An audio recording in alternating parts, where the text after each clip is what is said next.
Bapak SBY, Ketum, beserta Bapak Ibu hadirin sekalian, tentunya saya sangat memahami mengapa saya diminta oleh panitia untuk memimpin lelang pada sore hari ini, karena perlu Bapak Ibu ketahui, saya berdiri di atas bukan selaku Wakil Menteri ATR BPN, namun tentunya saya dinilai mungkin oleh panitia salah satu kader Partai Demokrat yang paham tentang seni lukis ataupun percaturan seni internasional, kira-kira gitu Mbak Osa. Luar biasa sekali ya. Karena alhamdulillah pada bulan September 2024 saya pribadi mendapatkan kesempatan tentunya bersama Bapak SBY menimba ilmu langsung di Christie's Education di New York. Salah satu balai lelang terkemuka di dunia. Walaupun pada saat itu kami belajar 2 hari di sana. Belajar masalah seni kontemporer Renaissance dan juga hal lain. Dan tentunya Bapak Ibu sekalian tadi sudah dijelaskan oleh Bapak SBY, lukisan ini lebarnya 130 cm atau 1,30 meter.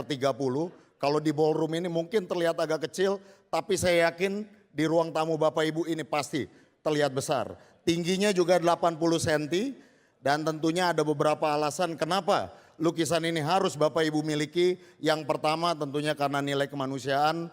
Tadi sudah sampaikan seluruh hasil penjualan akan disalurkan untuk membantu masyarakat prasejahtera, utamanya yang keturunan Tionghoa. Yang kedua, tentunya lukisan ini dilukis oleh Presiden Republik Indonesia ke-6, Bapak SBY. Pemimpin dunia hanya bisa dihitung dengan jari yang bisa melukis. Kita kenal ada Winston Churchill of UK, ada Dwight Eisenhower, ada George Bush Jr., dan tentunya kita punya Bapak SBY. Namun yang tidak dimiliki oleh 3 pemimpin dunia, selain Bapak SBY pintar melukis, beliau tadi juga menyanyi di sini. Jadi artinya ada kelebihan dibandingkan pemimpin-pemimpin dunia tadi. Itu alasan kedua, kenapa lukisan ini harus berada di tangan Bapak Ibu.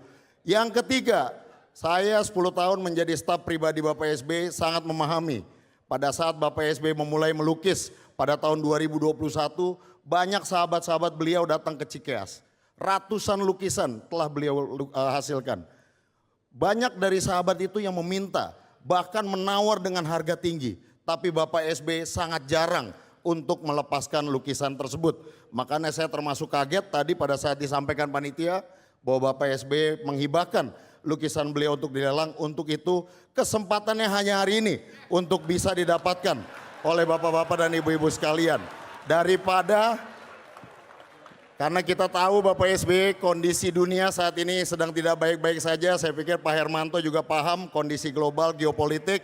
Menyimpan dalam dolar tidak bagus, menyimpan emas juga fisiknya sangat sulit. Nah, salah satu opsi investasi adalah membeli lukisan Bapak SBY. Setuju?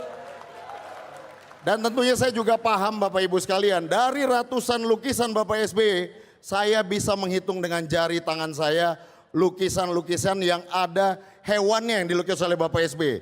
Yang teringat oleh saya adalah Bapak pernah melukis singa ataupun harimau pada saat di Taman Safari, itu pun foto hasil karya dari almarhumah Ibu Ani. Jadi dari ratusan karya Bapak SBY kebanyakan adalah landscape, sangat jarang yang sifatnya adalah hewan. Jadi kalau Bapak Ibu memiliki kuda api ini akan sangat baik. Untuk itu Bapak Ibu sekalian, saya pikir itu sebagai pembukaan dari saya. Mudah-mudahan juga kalau sedikit saya kupas dari sisi, di sini ada Bapak OHD, kolektor lukisan. Kalau dilihat di sini Pak OHD, memang karya ini mengingatkan kita campuran Pak, antara pelukis Prancis, Delacroix misalnya, bagaimana ini pelukis abad 18 Bapak-bapak Ibu-ibu dari Prancis, bisa di search di Google, Delacroix. Ini dinamakan teknik yang digunakan oleh Bapak SBY adalah Dynamic Diagonal Composition. Artinya komposisi horizontal ini berjalan dengan smooth. Dan kalau Bapak Ibu pasang di rumah Bapak Ibu dan dilihat dengan satu mata Bapak tutup, Bapak akan melihat kuda api ini seolah-olah berlari dengan kencang. Dan mudah-mudahan bisa menambah keuntungan dari perusahaan Bapak Ibu sekalian. Yang kedua Bapak Ibu sekalian, ini juga mengingatkan Pak OHD karya-karya dari pelukis Jerman abad 19, Franz Marc. Franz Marc sangat interest dengan apa yang dikatakan sebagai high chromatic contrast. Beliau Bapak SBY mengkontraskan antara warna biru dengan warna oranye dan kuning ditabrakan. Inilah yang dikatakan sebagai color tension. Dan ini skill ini sangat sulit untuk dilakukan karena kalau salah-salah ini bisa melebur dan bisa rusak.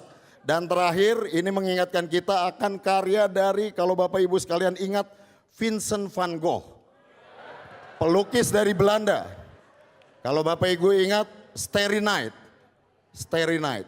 Di sini kita berbicara masalah brushwork, sapuan kuas beliau.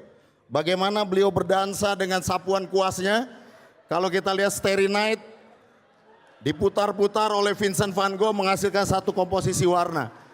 Jadi ini adalah gabungan 3 pelukis Eropa sekaligus dalam satu lukisan pada malam hari ini. Untuk itu Bapak Ibu sekalian, judul daripada lukisan ini adalah Kuat dan Energik Laksana Kuda Api. Salah satu dari Bapak Ibu akan memiliki lukisan ini, dan lukisan ini menurut panitia dibuka di harga 200 juta rupiah. Dan metode lelang kita akan mengikuti apa yang dilakukan di Christie's maupun di Sotheby's of New York. Kita akan mengangkat tangan bagi Bapak Ibu yang menginginkan lukisan ini. Silakan sebutkan 200 juta dan kemudian kita angkat. 200 juta, silakan. Pas.